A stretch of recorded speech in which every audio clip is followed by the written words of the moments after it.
사도 바울은 일생 복음 전도자의 사명을 감당했습니다.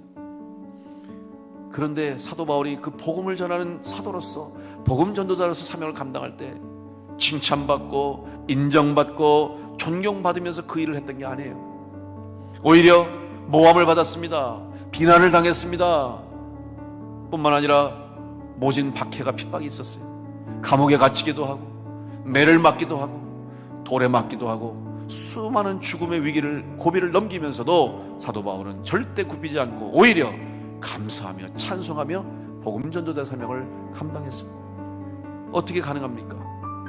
사도 바울은 하나님의 은혜를 의심하지 않았고 늘 그 하나님의 은혜와 사랑을 기억했기 때문입니다. 오늘 사도 바울은 구원받은 자기의 삶과 신앙을 돌아보며 모든 것이 하나님의 은혜라고 고백하고 있습니다. 내가 한 것은 아무것도 없다고 고백합니다. 오직 하나님의 은혜라고 소리 높여 외치고 있습니다.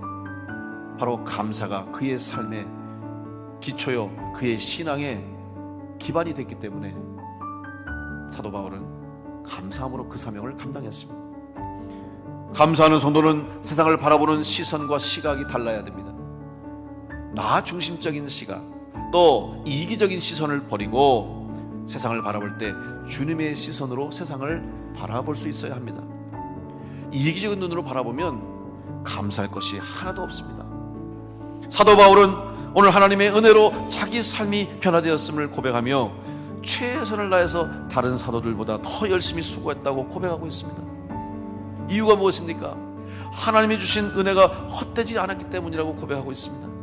다시 말하면 하나님의 은혜가 얼마나 크고 소중한 것인가를, 그 가치를 알기 때문에 자기는 더 열심히 최선을 다해서 하나님의 말씀, 예수 그리스도의 복음을 전하는 사도가 되었다고 고백하는 것입니다. 그 은혜를 기억하고 있어요. 그리고 믿음으로 복음을 전했던 거예요. 그 은혜가 얼마나 큰가를 사도 바울은 잊지 않았기 때문에 어떠한 환경 상황 가운데서 그는 굴하지 않고 복음을 전했던 것이죠. 감사는 어려운 가운데서, 고통과 환난 속에서도 변치 않는 하나님의 사랑과 은혜에 대한 감사가 우리들의 감사가 되어야 할 것입니다. 오늘 이 감사가 우리 교회와 여러분의 삶 가운데도 동일하게 있게 되기를 간절히 축복합니다.